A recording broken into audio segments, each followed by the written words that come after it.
हिंद चलिए दोस्तों, class 10th economics का पहला चैप्टर अर्थव्यवस्था में एवं इसके विकास का इतिहास। ठीक है, इससे पहले वाले वीडियो में हम कुछ हद तक वो बता चुके हैं, उसको वीडियो देख लीजिए। ठीक है, अगर नहीं देखे तो उसको देख लीजिए। ठीक है, इस वीडियो में हम देखते हैं राष्ट्रीय आय के बारे में। ठीक है, अगर इसका प्ले लिस्ट बन चुका है, अगर आप लोग नहीं देखे हैं तो उसको देख लीजिए। ठीक है, देखिए पहला हमारा कि राष्ट्रीय आय। ठीक है, मतलब राष्ट्रीय आय किसे कहते हैं। सो ठीक है, कह रहा है कि किसी देश में एक वर्ष की अवधि में उत्पादित सभी वस्तुएं एवं सेवाओं के मौद्रिक मूल्य के योग को राष्ट्रीय आय कहते हैं। राष्ट्रीय आय यानी नेशनल इनकम। ठीक है, कह रहा है कि देश के एक वर्ष में, ध्यान रखिएगा इकोनॉमिक्स हम जब भी पढ़ाएंगे तो समझिए एक वर्ष की बात करें, एक दो दिन या एक महीना 6 महीने का नहीं, एक वर्ष। प्रति व्यक्ति आय भी कितने वर्ष? तो एक वर्ष। ठीक है, यानी राष्ट्रीय आय तो एक वर्ष। ठीक है, नेशनल इनकम। ठीक है, कह रहा है कि किसी देश में एक वर्ष की अवधि में उत्पादित सभी वस्तु मतलब होता है जो भी सामान, जैसे मान लीजिए मार्कर, कॉलम, बेंच, डेस्क, जितना वो सब कहते हैं वस्तु हो गया। ठीक है,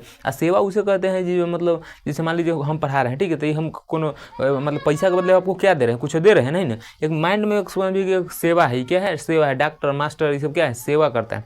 जैसे मान लीजिए यहाँ से आपको हाजीपुर जाना है। ठीक है, तो हाजीपुर जाइएगा तो बसवा से 50 रुपया में, तो का वो बसवा वाला तो बस आपका हो जाएगा 50 में, नहीं, वो सेवा कर रहा है आपको। ठीक है, तो ये क्या होता है? सेवा। ठीक है, तो समझ रहे हैं किसी देश में एक वर्ष की अवधि में उत्पादित सभी वस्तुएं एवं सेवाओं के मौद्रिक मूल्य के योग को राष्ट्रीय आय कहते हैं। ठीक है, यानी सभी वस्तुओं के सामान का योग को क्या बोलेंगे? मौद्रिक मूल्य के आय को। यानी एक साल में जितना भी मौद्रिक यानी मुद्रा से मूल्य कमानी वस्तु होगा उसे हम क्या बोलेंगे? राष्ट्रीय आय यानी नेशनल इनकम। ठीक है, अगला हम देखते हैं, अगला कुछ स्टार है उसके बारे में ध्यान रखिएगा। जिस देश का राष्ट्रीय आय अधिक होता है उसे विकसित देश कहते हैं। ठीक है, जिस देश का राष्ट्रीय आय अधिक होता है वह देश क्या कहलाता है? विकसित कहलाता है। ठीक है, ध्यान में रखिएगा। अगला हम समझते हैं प्रति व्यक्ति आय। ठीक है, तो प्रति व्यक्ति आय, पर कैपिटा इनकम के बारे में। ठीक है, प्रति व्यक्ति आय तो राष्ट्रीय आय से, ठीक है, ध्यान रखिए कि राष्ट्रीय आय को देश की कुल जनसंख्या से, यानी मैं इसको घुमा दूँ, देश की कुल जनसंख्या, ठीक है, कि देश की कुल जनसंख्या से भाग देने पर जो भागफल आता है वह प्रति व्यक्ति आय कहलाता है। जैसे देखिए, जैसे मान लीजिए कह रहा है कि देखिए जिस प्रति व्यक्ति आय बराबर क्या होता है? राष्ट्रीय आय बटा में कुल जनसंख्या। ठीक है, राष्ट्रीय आय बटा में कुल जनसंख्या। ठीक है, तो राष्ट्रीय आय कितना हो रहा है मान लीजिए आपको? ठीक है, तो मान लीजिए हमको 1000 मान लीजिए। ठीक है, 1000। ठीक है, और हम मान लीजिए 1000 रुपये, 1000 जनसंख्या है, यानी 1000 आदमी भी, तो कट के कितना आएगा? 1, यानी हर एक व्यक्ति के पास कितना रुपया रहेगा? तो 1 रुपये। ठीक है, यानी हर एक व्यक्ति के पास 1 रुपये। ठीक है, तो समझ रहे हैं। ठीक है, चाहे कम बेसी भी होते रहता है, जैसे एग्जाम्पल के रूप में इसे बताएं। ठीक है, तो भागफल जो आ रहा है उसी को क्या बोलेंगे? प्रति व्यक्ति आय। ठीक है, यानी देश की राष्ट्रीय आय मतलब जितना इनकम हो रहा है, जितना मौद्रिक एक साल में जितना कमाई हो रहा है सो, और देश की पूरा जनसंख्या भाग दीजिए, जो भागफल आएगा वही कहलाएगा क्या? प्रति व्यक्ति आय, पर कैपिटा इनकम। ठीक है, पर कैपिटा इनकम। ठीक है, जो भागफल आएगा उसे क्या बोलेंगे? प्रति व्यक्ति यानी पर कैपिटा इनकम। तो पूछेगा, कभी कभी ऑब्जेक्टिव में पूछा जाता है, ध्यान रखिए कि राष्ट्रीय आय बटा में कुल जनसंख्या बराबर क्या होता है? तो प्रति व्यक्ति आय। ठीक है, अगला देखते हैं स्टार के रूप में सो। ठीक है, कह रहा है कि विश्व बैंक यानी वर्ल्ड बैंक की विकास रिपोर्ट 2006 के अनुसार अगर माने तो जिस देश की आय यानी पर कैपिटा इनकम, ठीक है, प्रति व्यक्ति आय जिस देश की प्रति व्यक्ति आय 4,53,000 प्रति वर्ष है या इससे अधिक है तो वह देश क्या कहलाता है? विकसित देश कहलाता है। ठीक है, कह रहा है कि वर्ल्ड बैंक के अनुसार, विश्व विकास रिपोर्ट के अनुसार, और जिस देश का प्रति व्यक्ति आय पर कैपिटा इनकम 4,53,000 है तो वह देश विकसित कहलाएगा। ठीक है, और उससे अगर अधिक है तो और अच्छा है। जैसे मान लीजिए वो लाइनिंग है, लाइनअप किया गया है। ठीक है, कि उससे मतलब कम नहीं होना चाहिए। ठीक है, उससे कम नहीं होना चाहिए। जिस मान लीजिए हम कहेंगे कि जिसके पास 10 रुपया है वो खड़ा हो जाए। ठीक है, और 10 से ज़्यादा है तो और अच्छे है। ठीक है, तो कह रहा है कि 4,53,000 रहेगा तो वह देश विकसित कहलाएगा। ठीक है,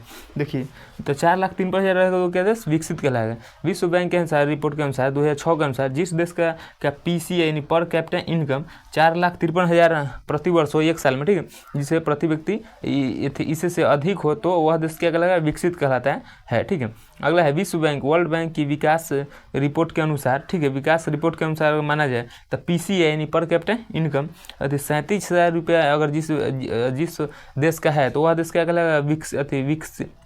और 37 से कम है, 37 से कम है तो क्या कहलाएगा, विकासशील देश कहलाएगा, ठीक है। 37 शेयर है तो ठीक है, 37 से कम है तो क्या कहलाएगा, विकासशील देश कहलाएगा, ठीक है। जैसे भारत ये सब क्या है, विकास, भारत को उतना प्रति व्यक्ति आय नहीं है, ठीक है। तो प्रति व्यक्ति आय समझ रहे हैं, ठीक है। प्रति व्यक्ति आय से क्वेश्चन पूछा जाता है, ध्यान से इसे पढ़िएगा, ठीक है। स्टार में भी कभी कभी सोच रहा पूछा जाता है, ये सब ध्यान में रखिए, ठीक है। तो समझ रहे हैं, राष्ट्रीय आय, राष्ट्रीय आय किसे कहते हैं, यानी देश के कुल एक साल में जो भी चीज़ उत्पादित हो रहा है, जो भी वस्तु जो बन रहा है, बिक रहा है, सेवा है, मतलब संचार है, जो भी चीज़ हो रहा है एक साल में, ठीक है, उसे कहेंगे राष्ट्रीय आय। मौद्रिक मूल्य के योग को क्या कहेंगे, राष्ट्रीय आय कहेंगे, ठीक है। मौद्रिक मूल्य के योग के राष्ट्रीय आय कहते हैं। अगला हम क्या समझते हैं, प्रति व्यक्ति, ठीक है। यानी देश में जो भी इकोनॉमिक्स कहता है कि एक साल में, ठीक है, इकोनॉमिक्स कहता है कि एक साल में, ठीक है। इकोनॉमिक्स कहता है कि जिसका पैसा उसी का समान होना चाहिए, ठीक है, जिसका पैसा उसी का समान। जैसे मान लीजिए लड़का प्यार व्यार करता है, अब आपके पैसा पर लड़की घुमाता है, ठीक है, तो इकोनॉमिक्स कहता है कि जिसका पैसा उसी का मतलब समान होना चाहिए, ठीक है। तो ऐसे भी होना ही चाहिए, ठीक है। तो लड़का बाप के पैसा से तो घुमावित रहता है, तो वो किसका हुआ, कमेंट में बताइएगा हमें, ठीक है, याद रखिए, ठीक है। ठीक हो गया, प्रति व्यक्ति आय, विश्व बैंक। अब इससे हम आगे देखते हैं, ध्यान से वीडियो देखिए। कि अगला है हमारा कि भारत का प्रति व्यक्ति आय कितना है 2000 के अनुसार जी, 4 के अनुसार केवल 28,000, ठीक है। बताइए 37,000 रहेगा, उससे मतलब कम रहेगा तो निम्न में आएगा, निम्न और विकासशील में आएगा, इससे थोड़ा भारत नहीं, ठीक है। तो याद रखिए कि भारत का प्रति व्यक्ति 2004 के अनुसार कितना रहता है, 28,000, ठीक है, प्रति वर्ष, ठीक है। बता दिए हैं आपको कि इकोनॉमिक्स कहता है एक वर्ष, ठीक है, ध्यान रखिए, ठीक है। तो ये हो गया। तो भारत कौन सा था, निम्न वर्ग वाला देश में आएगा भारत, ठीक है, याद रखिए, ठीक है। अगला हम देखते हैं मानव विकास सूचकांक के बारे में, ठीक है। मानव विकास सूचकांक यानी ह्यूमन डेवलपमेंट इंडेक्स, ठीक है।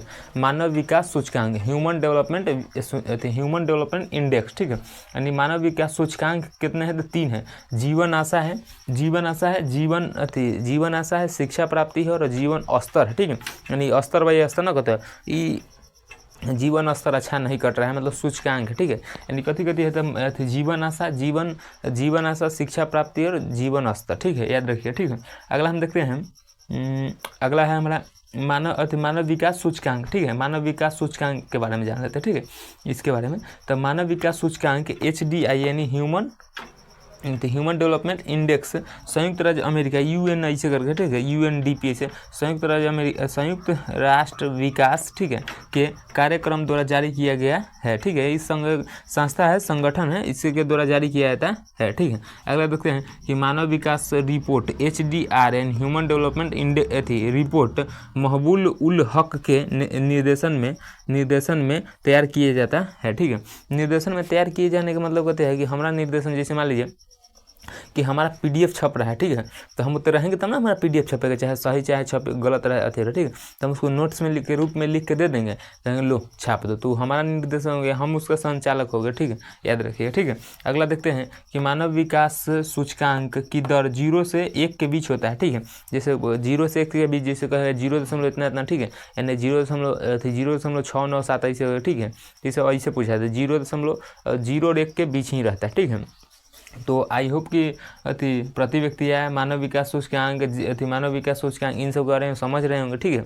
तो जब इससे वीडियो आएगा तो इससे आगे आएगा, ठीक है, मानव विकास सूचकांक से आगे, यानी राष्ट्रीय आय यानी नेशनल इनकम के बारे में सब आ सकता है, ठीक है, या प्रति व्यक्ति जो भी है इससे आगे आ जाएगा, ठीक है। तो हम देख लेते हैं, ठीक है। तो उसके बाद अगला वीडियो आएगा इससे आगे, मानव विकास सूचकांक से आगे, ठीक है। तो आई होप कि समझ रहे होंगे, ठीक है। मिलेंगे किसी नेक्स्ट वीडियो में, तब तक जय हिंद, जय भारत।